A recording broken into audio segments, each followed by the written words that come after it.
Você tem 34 anos, diploma de teologia na gaveta e 8 anos sentado no mesmo banco de uma igreja batista no interior do Brasil. Não é qualquer banco, é o banco de quem chegou cedo, ficou até o fim, ajudou a montar e desmontar cadeiras, visitou doentes, liderou estudo bíblico de quinta-feira, conhece o nome dos filhos e dos netos de cada membro. Você não é um estranho nessa casa. Você é parte da estrutura. E é exatamente isso que vai tornar tudo mais complicado quando você decidir, com as melhores intenções do mundo, tentar mudar alguma coisa dentro dela. Você entrou nessa igreja aos 26 anos. Veio de outra cidade, sem rede, sem família por perto. A igreja te recebeu. Isso não é pequeno e você nunca esqueceu. Nos primeiros anos, você faz o que todo membro fiel faz. Aparece no culto da manhã, no culto da noite, na reunião de oração de quarta, no ensaio do coral que você nem canta bem,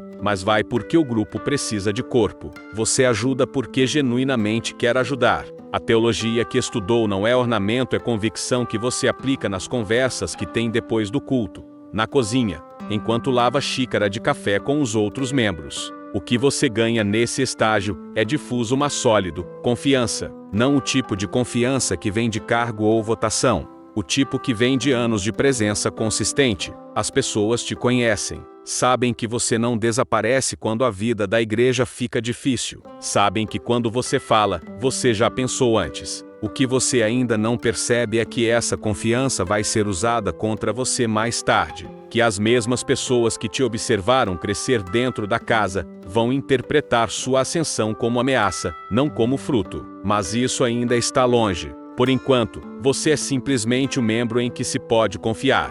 E nesse sistema, isso é tudo. No 5º ano, você começa a ser chamado para funções que antes ficavam com o pastor, ou com os diáconos mais velhos. Visita pastoral quando o pastor está sobrecarregado. Aconselhamento de casais jovens. Coordenação do Ministério de Jovens que estava parado há 2 anos, e que você ressuscita com uma combinação de método e energia que ninguém esperava. O Ministério de Jovens é onde você aprende o que a igreja realmente é. Não a teologia que ela professa, mas a cultura que ela pratica. Você aprende que há decisões que nunca chegam à assembleia, porque já foram tomadas no café da manhã de sábado entre os 3 anciãos que se conhecem há 40 anos. Aprende que o pastor titular, homem bom, pregador sólido, mas exausto e adoecido há muito, deixou de liderar e passou a administrar conflitos. Aprende que a membresia jovem está sumindo não por falta de fé, mas por excesso de irrelevância. Os cultos falam para 1962. Os jovens vivem em 2024. O abismo é visível para qualquer um que queira ver. Você vê, e começa, com cuidado, a construir pontes. Ainda dentro do espaço que te foi dado. Ainda sem questionar a estrutura diretamente. Você é respeitoso porque respeita, e porque ainda acredita que o sistema pode se renovar por dentro. O pastor adoece de verdade. Não é um susto, é um diagnóstico longo, tratamento prolongado, afastamento inevitável. O conselho de anciãos se reúne por 3 semanas antes de te chamar. Quando te chamam, o convite é cauteloso, pastor interino, sem as prerrogativas formais do cargo, sujeito à supervisão do conselho, mandato indefinido. Você aceita. Não pela posição, você genuinamente ama aquela congregação, e percebe que alguém precisa estar à frente antes que o vácuo faça mais estrago do que a doença do pastor. O que acontece nos primeiros meses surpreende até você. A frequência sobe, não dramaticamente no primeiro mês, mas consistentemente.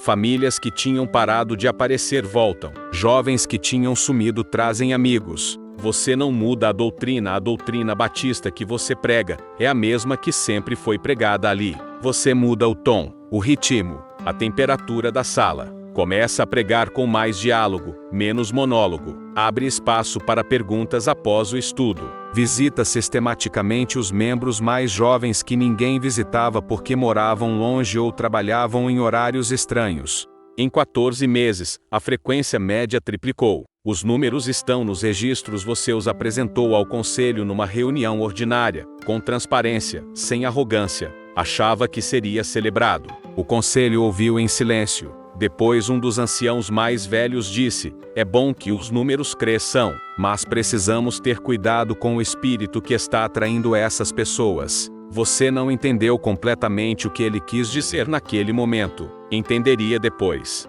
Você comete o erro que qualquer pessoa de boa fé cometeria. Você acha que os resultados te dão capital para propor mudanças. Que crescimento é uma moeda que compra conversa. Apresenta ao conselho 3 propostas formais. A primeira, inclusão de instrumentos elétricos no culto da noite, mantendo o culto da manhã no formato tradicional. A segunda, criação de um culto contemporâneo mensal voltado especificamente para quem está de fora da igreja e nunca esteve numa. A terceira, reforma do processo de acolhida, visitantes sendo recebidos com mais hospitalidade e menos doutrinação imediata. As propostas são razoáveis, documentadas. Você apresentou com referências teológicas, exemplos de igrejas batistas no Brasil que fizeram o mesmo e cresceram. Você não estava pedindo para mudar a confissão de fé, estava pedindo para mudar o amplificador. O conselho disse que precisava orar sobre o assunto. Orou por 6 semanas. Depois trouxe para a Assembleia Geral não como proposta do pastor interino, mas como ponto de discussão levantado por alguns membros. O enquadramento era cirúrgico, tirava sua autoria, diluía a proposta, abria espaço para que qualquer membro ancião pudesse se opor, sem estar se opondo diretamente a você. A Assembleia foi o primeiro lugar onde você viu claramente o mecanismo. Membros que você nunca tinha visto em reuniões ordinárias apareceram naquela noite. Idosos trazidos de carro por outros idosos, alguns que mal conseguiam caminhar. Votaram em bloco, em silêncio, com uma coordenação que não tinha sido articulada naquela sala. Tinha sido articulada antes, muito antes. Você perdeu as 3 votações e entendeu que a guerra não era sobre instrumentos elétricos. A partir dali, o conflito deixa de ser sobre propostas e passa a ser sobre território. Cada decisão que você toma, mesmo as administrativas, mesmo as que estão dentro do seu escopo como pastor interino, começa a ser questionada em reuniões paralelas, que você não é convidado a participar. Membros que você considerava aliados, começam a chegar nas conversas com uma estranheza nova, uma hesitação antes de responder, um olhar para o lado antes de concordar com você. Você aprende a reconhecer o sinal. Alguém falou com eles antes de você. As assembleias seguintes têm a mesma característica. Você apresenta algo, a discussão parece aberta, e então, na votação, o resultado já estava escrito. Você vence às vezes quando o tema é suficientemente inofensivo para que o conselho deixe passar como concessão calculada. Perde quando o tema toca em qualquer coisa que altere quem tem poder sobre o que. Você começa a colecionar vitórias de processo e derrotas de substância. É a forma mais eficiente de esgotamento que um sistema pode produzir, te deixar ganhar o suficiente para não ter justificativa de sair, mas nunca o suficiente para mudar algo real. O pastor titular, que acompanha tudo de longe durante o tratamento, te liga uma noite. Ele é gentil, diz que você está fazendo um trabalho extraordinário. Diz também, com cuidado, que o conselho está preocupado, que talvez você esteja avançando rápido demais. Você escuta, agradece, e depois fica sentado em silêncio por um longo tempo, tentando entender se ele te ligou para te apoiar ou para te avisar.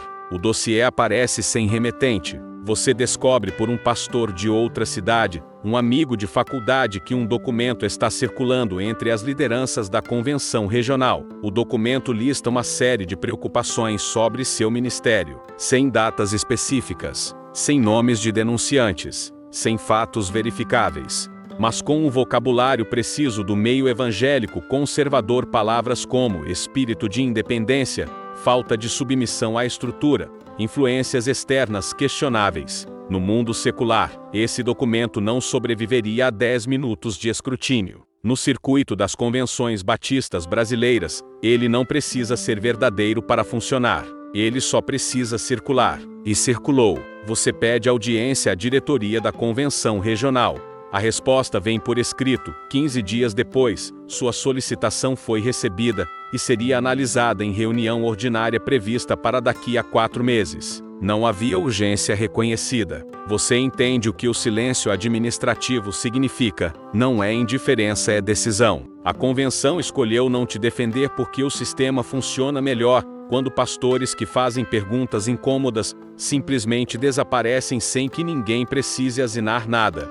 A assembleia final tem mais gente do que qualquer culto dos últimos 2 anos. A ironia não te escapa. A votação não é sobre as propostas litúrgicas, essas já foram arquivadas silenciosamente. A votação é sobre a continuidade do seu mandato como interino, agora que o pastor titular anunciou que retornaria em condições limitadas. O Conselho apresenta uma resolução que, na prática, encerra suas funções com agradecimento formal e nenhuma perspectiva de continuidade. A membresia que você construiu está na sala. Eles votam a seu favor, muitos deles, talvez a maioria dos presentes naquela noite. Mas a estrutura de votação da Convenção Batista conta por filiação histórica, não por presença. E os membros históricos, os nomes que estão nos registros desde antes de você nascer, votam em bloco pelo encerramento. Você perde por margem estreita, mas perde. Nos 3 meses seguintes, a divisão que você tentou evitar acontece de qualquer forma. Famílias que chegaram durante seu ministério, que foram batizadas ali, que casaram naquela plataforma saem, não fazem alarde. Mandam mensagem de WhatsApp para o grupo da igreja, agradecem e param de aparecer. Alguns te seguem para onde você vai, outros simplesmente param de ir a qualquer igreja por um tempo. A congregação que ficou menor, mais silenciosa, mais antiga, mais fechada, exatamente como o Conselho queria que fosse. Há uma coisa que o sistema batista tradicional brasileiro faz muito bem: ele sobrevive, não porque é certo, não porque é eficiente, não porque produz os melhores resultados espirituais. Ele sobrevive porque foi construído para sobreviver a exatamente esse tipo de tensão, para absorver pessoas como você, usar o que pode ser usado, e depois expelir o que ameaça a continuidade da estrutura de poder que mantém tudo funcionando. Você não foi derrotado porque era fraco. Foi derrotado porque o sistema foi desenhado para que pessoas fortes demais não durem. O pastor titular voltou, pregou no primeiro culto com a voz cansada, e o mesmo texto de sempre. A frequência caiu de volta ao que era antes de você chegar. Os jovens não voltaram, os instrumentos elétricos não entraram, o culto contemporâneo não aconteceu. E em alguma cidade desse Brasil, em alguma igreja batista com cheiro de madeira velha e ventilador de teto que range, há um membro fiel, formado em teologia, respeitado, articulado. Ele está olhando para a congregação envelhecida e pensando que tem algumas ideias, que talvez, se apresentar com cuidado, com dados, com respeito à tradição, talvez dessa vez seja diferente. O conselho de anciãos, do outro lado da sala, também está olhando para ele, e já está planejando o que fazer quando ele tentar.